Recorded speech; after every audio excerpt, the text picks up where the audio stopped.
I never thought I'd be in this situation, but here I am. My name is Allison, 32F, and I've been married to Jake, 34M, for 7 years. We met during our sophomore year of college at a mutual friend's party. I remember it like it was yesterday. I was helping in the kitchen, trying to salvage a batch of burnt cookies, when Jake walked in. He took one look at the smoky mess, laughed, and offered to run to the store for more supplies. We ended up spending the whole night baking and talking, completely forgetting about the party outside. From that night on, we were inseparable. Jake was always the life of the party, charming and outgoing, while I was more reserved. I thought we balanced each other out perfectly. After graduation, we moved in together and started building our life. Jake got a job at a startup tech company, and I began working at a local nonprofit. We got married 2 years later in a small ceremony in my parents' backyard. Our life together wasn't perfect, but I thought we were happy. We had our share of arguments, usually about Jake's long work hours or my desire to start a family, but we always worked through them. Or so I thought. Last week, I discovered something that shook my world to its core. It was a regular Tuesday evening, and I was tidying up our home office. Jake had been working late nights recently, preparing for a big product launch. I was straightening up his desk when I accidentally knocked over his laptop bag. As I picked it up, a small, leather-bound notebook fell out. I didn't think much of it at first. Jake often jotted down ideas for work, and I assumed it was just another one of his brainstorming journals. But when I opened it to put it back, I froze. Inside were detailed accounts of Jake's encounters with various women, complete with dates, names, and even ratings. My hands shook as I flipped through the pages. The dates spanned our entire relationship, even before we got married. There were at least 15 different women listed, some with multiple entries.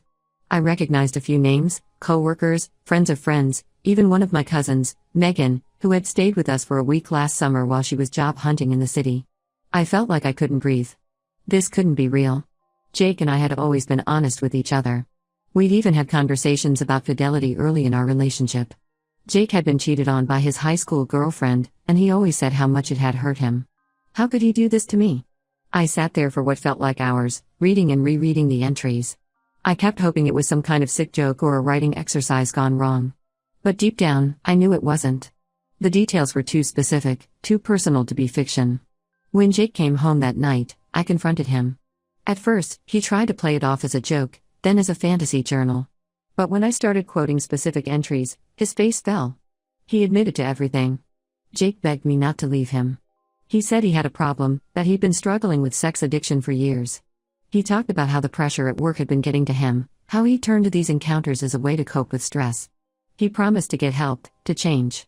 But all I could think about were the years of lies, the betrayal, the humiliation. I packed a bag and left that night. I'm staying with my best friend, Sarah, 31F, who's been incredibly supportive. Sarah and I have been friends since high school. We were roommates in college, and she was my maid of honor at my wedding. She's always been there for me, and I'm grateful for her support now more than ever. Jake's been calling and texting nonstop, alternating between apologies and accusations. He's even shown up at Sarah's place a few times, forcing us to call the police. It's like he's a completely different person from the man I thought I married. I'm lost. I thought I knew Jake better than anyone, but now I feel like I never really knew him at all. How could he do this to me? To us? We were talking about starting a family soon. We had even started setting up a nursery in our spare bedroom. Now, I'm wondering if anything in our relationship was real. I've always been independent, but Jake and I built a life together. We have a house that we bought 2 years ago, a charming craftsman with a big backyard where we talked about our future kids playing. We have joint accounts, mutual friends. The thought of untangling all of that is overwhelming. But staying with him seems impossible. How can I ever trust him again? I haven't told many people yet. I'm embarrassed and ashamed, even though I know I shouldn't be. I keep replaying our entire relationship in my head, wondering if there were signs I missed. Was I just willfully blind? I remember times when Jake would come home late smelling of perfume, claiming he had been at a client dinner. Or the times he'd be overly protective of his phone. But I always trusted him, always gave him the benefit of the doubt. Jake's family has gotten involved now.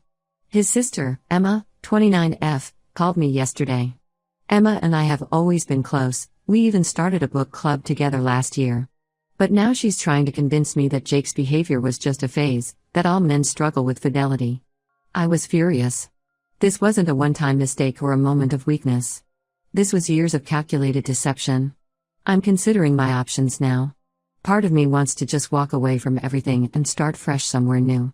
Maybe I could take that job offer in Seattle that I turned down last year to stay close to Jake's family. Another part wants to fight for what's mine. After all, I put my career on hold to support Jake's ambitions. When he got the opportunity to join the startup, I was the one who encouraged him to take the risk. I took a lower-paying job closer to home so he could work the long hours needed to get the company off the ground. But mostly, I just feel numb.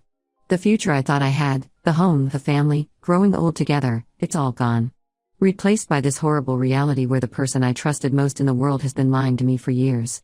I guess I'm looking for advice, support, or maybe just a place to vent. Has anyone been through something similar? How did you move forward? I feel like my entire future has been erased, and I'm not sure how to start rebuilding. Update 1: It's been 3 months since I discovered Jake's infidelity, and a lot has happened.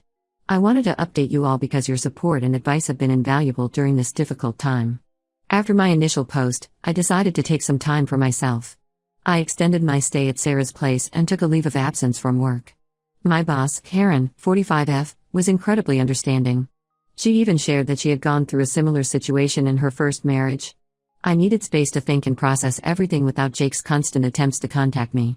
During this time, I also sought legal advice. I learned that Jake's infidelity could potentially impact our divorce settlement, especially given the duration and extent of his affairs. My lawyer advised me to gather as much evidence as possible, so I went back to our house when Jake was at work and retrieved the notebook, as well as made copies of relevant emails and text messages I found on our shared computer. Going back to the house was harder than I expected. Everywhere I looked, there were memories. The kitchen where we used to cook Sunday brunches together. The living room where we'd have movie marathons on rainy weekends. Even the garden we had planted together last spring. It all felt tainted now. About a month after I left, Jake's behavior took a turn for the worse. He started spreading rumors among our friends that I had cheated on him, which is why I left. Some people actually believed him, which was incredibly hurtful. Our friend Tom, 33M, who Jake and I had known since college, even called me to ask if it was true. It was a wake-up call about who my real friends were. Jake also drained our joint bank account. Fortunately, I had already moved most of my personal savings to a new account, but it was still a significant financial hit. My lawyer is addressing this in our divorce proceedings. On a more positive note, I've reconnected with my family. I was hesitant to tell them at first, but when I finally opened up to my parents and siblings, their support was overwhelming. My older brother, Mark, 36M, even offered to let me stay with him and his wife in their guest house while I figure things out. I took Mark up on his offer and moved out of Sarah's place last month. It's been good to have family around, especially as I navigate the divorce process. Mark's wife, Lisa, 34F, has been particularly supportive. She went through a divorce herself before meeting Mark, and her insights have been incredibly helpful. Living with Mark and Lisa has also given me a chance to spend more time with my niece, Sophia, 4F. Her innocence and joy have been a bright spot in these dark times. We've been having weekly art nights where we paint and draw together. It's been therapeutic in a way I didn't expect. As for Jake, he's still trying to reconcile. He started attending Sex Addicts Anonymous meetings and keeps telling me how much he's changed. Last week, he sent me a long email detailing all the ways he's working on himself. Part of me wants to believe him, to think that maybe we could work things out. But then I remember the notebook, the years of lies, and I know I can't go back. The divorce proceedings are ongoing. Jake is fighting for a 50-50 split of our assets, despite his infidelity and the fact that I sacrificed my career advancement for his.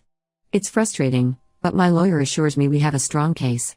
I'm slowly starting to rebuild my life.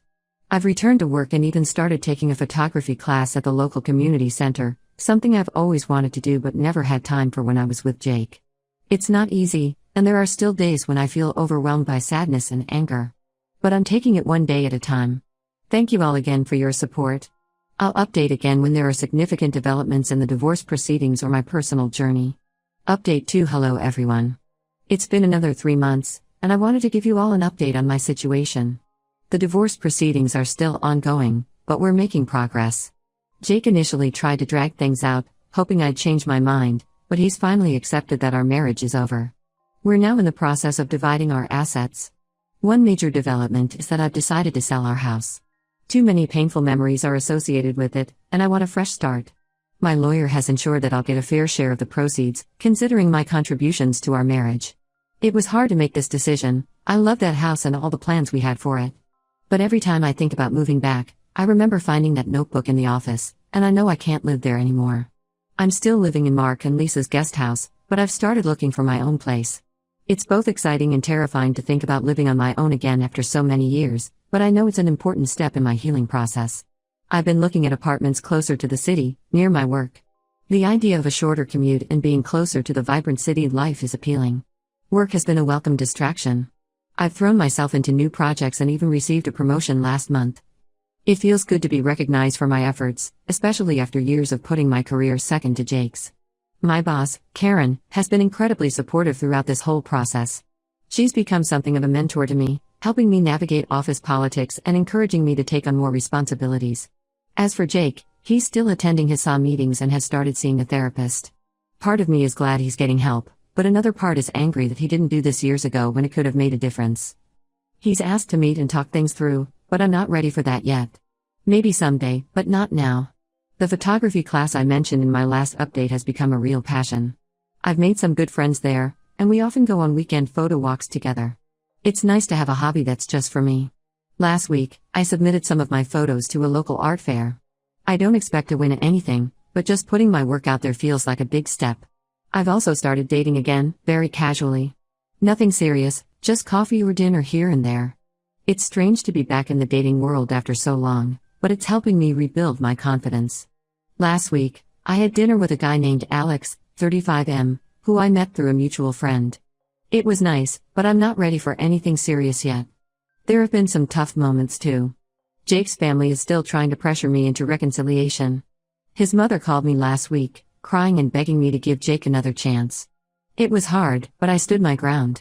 I reminded her of all the pain Jake had caused and told her that while I appreciated her concern, my decision was final. Overall, I'm doing better. The pain isn't as raw as it was 6 months ago. I still have moments of anger and sadness, but they're less frequent. I'm learning to trust myself again and to believe that I deserve happiness. Thank you all for your continued support. Your kind words and advice have been a lifeline during this difficult time. I'll update again when the divorce is finalized or if there are any other significant changes. Update 3. Hello everyone.